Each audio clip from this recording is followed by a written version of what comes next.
اسلام میں محرم الحرام کے مہینے کی فضیلت اور اہمیت کیا ہے؟ دیکھیں جی، محرم کا جو مہینہ ہے یہ ہجری کیلنڈر کا پہلا مہینہ ہے۔ اس پہ امت کا اجماع ہے کہ سیدنا عمر فاروق رضی اللہ تعالیٰ عنہ علیہ السلام کے دور خلافت کے اندر سیدنا علی ابن ابی طالب کے مشورے سے ہجرت کو بینچ مارک مقرر کیا گیا، کیونکہ ہجرت کے بعد ہی نبی علیہ السلام کو غلبہ نصیب ہوا۔ ہجرت مدینہ سے پہلے صرف 125 بندے مسلمان تھے 13 سالہ مکی دور میں، اور ہجرت مدینہ کے بعد کے اگلے 13 سال کے اندر رومن اور پرشین امپائرز بھی گر چکی ہوئی تھی آلموسٹ، الحمدللہ۔ تو یہ بینچ مارک تھا۔ 125 بندے مسلمان ہیں ہجرت مدینہ کے وقت۔ 2 ہجری میں غزوہ بدر ہوتی ہے، 3 ہجری میں غزوہ احد ہوتی ہے، 5 ہجری میں غزوہ خندق، 6 ہجری کے اندر صلح حدیبیہ، 7 ہجری میں غزوہ خیبر، 8 ہجری میں فتح مکہ، اور 8 ہجری میں ہی غزوہ حنین مشرکین عرب کے خلاف آخری جنگ ہوتی ہے۔ 9 ہجری کے اندر غزوہ تبوک رومن امپائر سے ٹکرانے کے لیے نبی علیہ السلام خود تشریف لے گئے 30,000 جانثار صحابہ کے ساتھ رضی اللہ عنہم اجمعین۔ لیکن رومن امپائر کا جو ہیڈ تھا کیسر روم، وہ دہشت کھا کے بھاگ گیا۔ نبی علیہ السلام آلموسٹ وہاں پہ 40 دن تک رہے۔ تمام قبائل سے آپ نے معاہدے کیے کہ یا نیوٹرل رہو گے یا ہمارا ساتھ دو گے۔ اگر کیسر روم اس وقت جنگ کے لیے تیار ہو جاتا تو جنگ یرموک وہیں پہ ہو جاتی، اور پھر نبی علیہ السلام کی 11 ہجری میں وفات ہوگی۔ یہ میں نے ایک ہسٹری کے طور پہ بتایا۔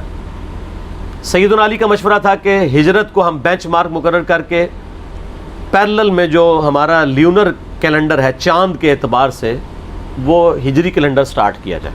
ویسے لیونر کیلنڈر تو اسلام سے پہلے کا ہے، سولر بھی اور لیونر بھی، لیکن پھر یہ اسلام کے ساتھ ہی منسوب ہو گیا۔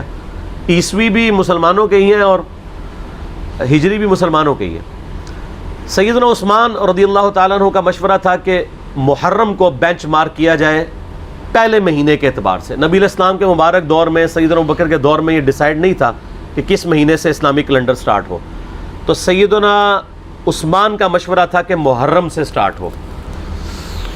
اس کی ٹیکنیکل ریزن یہ ہے کہ صحیح مسلم میں حدیث ہے کہ رمضان المبارک کے بعد اللہ تعالیٰ کو سب سے بڑھ کر محبوب روزے اللہ کے مہینے کے روزے ہیں، اور اللہ کا مہینہ ہے محرم، نبی صلی اللہ علیہ وآلہ وسلم نے فرمایا۔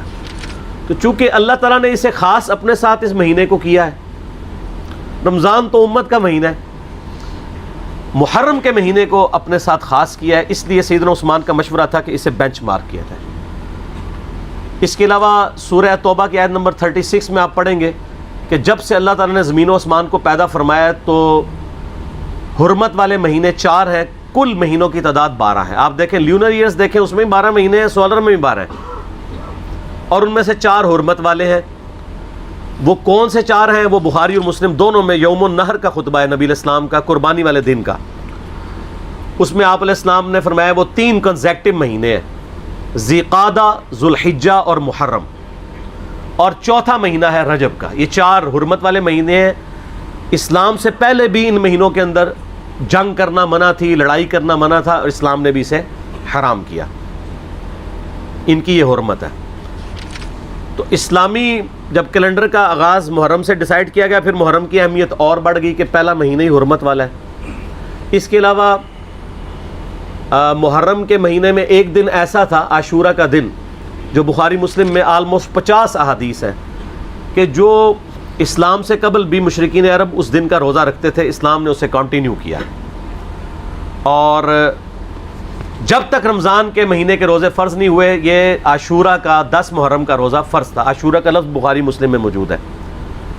جب یہ فرض ہو گیا تو بخاری مسلم میں آتا ہے نبی علیہ السلام نے فرمایا یہ آپشنل ہے۔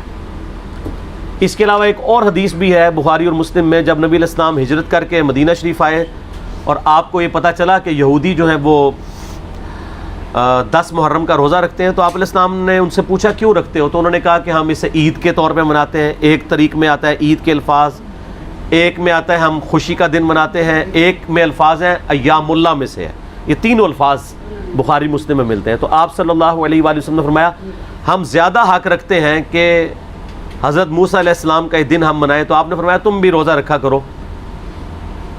مسلمانوں نے پھر سے اس روزے کو شروع کیا. پھر بخاری مسلم کی ایک حدیث میں آتا ہے کہ ایک صحابی نے عرض کیا کہ اللہ کے محبوب صلی اللہ علیہ وآلہ وسلم آپ تو ہمیں مخالفت کا حکم دیتے ہیں یہود و نصارہ کی, تو یہ انہی کی پیروی ہو جائے گی. تو آپ نے فرمایا کہ اگلے سال میں زندہ رہا تو 9 محرم کا روزہ رکھوں گا. لیکن جب مسلم شریف کی اس حدیث کا ترجمہ کیا جاتا ہے تو بریکٹ میں لکھا جاتا ہے بھی, 9 کا بھی رکھوں گا, اس لیے کہ جامعہ ترمذی کے اندر موجود ہے 755 نمبر حدیث. اس کے انڈر امام ترمذی نے کومنٹس لکھے ہیں کہ عبداللہ ابن عباس کہتے ہیں یہود و نصارہ کی مخالفت کرو, 9 اور 10 دونوں کا روزہ رکھو. اس کی پوری سند سنن الکبریٰ البیہقی میں موجود ہے. اس کے علاوہ جو اہل تشیع کا اس روزے پر اعتراض ہے, یہودیوں کا بھی ایک اعتراض ہے کہ جی ہم تو کوئی نہیں رکھتے, تو میں نے بتایا کہ اب وہ مہینے چینج ہو چکے ہیں, آج بھی وہ اس دن کو مناتے ہیں, لیکن ان کے اس مہینے کا نام تشریع ہے. تشریع بھی بولا جاتا ہے, تشریع بھی, اور یوم کپور اسے کہا جاتا ہے. وہ میں نے 1.25 گھنٹے کا لیکچر آلموسٹ ریکارڈ کروایا ہے, آج کل ہم نے فیس بک پہ اپلوڈ کیا ہے. اب 1.25 گھنٹے تو میں نہیں بول سکتا, تو جسے وہ اختلافی موضوع چاہیے تو وہ اس کو دیکھ لیں. باقی پھر اسلام میں تو محرم کی اہمیت اس وقت زیادہ بڑھ گئی کہ جب اس امت نے نبی صلی اللہ علیہ وآلہ وسلم کو قبر میں گئے ہوئے صرف 50 سال گزرے تھے کہ آپ کی پوری اولاد کو سوائے چند ایک کے میدان کربلا میں مظلومانہ شہید کر دیا. سیدنا حسین ابن علی رضی اللہ تعالیٰ عنہ کی شہادت نے اس مہینے کو اور عاشورہ کے دن کو ہمیشہ کے لیے امر کر دیا. ویسے اگر آپ بخاری مسلم میں تو آتا نا اس دن فرعون ڈبویا گیا تھا, ایام اللہ میں سے ہے. اس کے علاوہ اگر آپ تاریخ کی کتابیں پڑھیں گے تو آپ کو پتہ چلے گا کہ اللہ تعالیٰ کے فیصلے کے بڑے بڑے دن جو ہیں وہ 10 محرم کو ہی آئے ہیں. 10 محرم کے دن ہی یونس علیہ السلام کو مچھلی کے پیٹ سے نجات ملی تھی. اب اس پہ حدیثیں سپورٹیو نہیں ہیں, لیکن تاریخ میں یہ روایتیں ملتی ہیں. 10 محرم کے دن ہی اللہ تعالیٰ نے سیدنا آدم علیہ السلام اور سیدہ حوا کی ملاقات کروا دی تھی. اس کے علاوہ کئی اور واقعات آپ کو ملتے ہیں, اس ڈیٹیل میں جانے کے لیے ضرورت نہیں ہے. اس قسم کی آپ نے اگر میٹھی میٹھی باتیں سننی ہو تو طارق جمیل حافظہ اللہ تعالیٰ کے آج کل کافی کلپ چڑھے ہیں, وہ آپ دیکھ لیں. ہم نے تو یہاں پہ تحقیقی باتیں کرنی ہوتی ہیں, تو اس لیے میں ان چیزوں میں ٹائم لگا کے اپنی بات کا رخ اور طرف نہیں لے کے جانا چاہتا. تو یہ جناب محرم کی اہمیت ہے, اور کربلا کے اعتبار سے تو ظاہر ہے کہ پھر اہمیت بڑھ گئی کہ مسلمان دیکھیں اس پہ تو اجماع کر چکے ہیں کہ پوری دنیا کے مسلمان محرم کے مہینے میں جو ہے وہ کربلا کو یاد کرتے ہیں.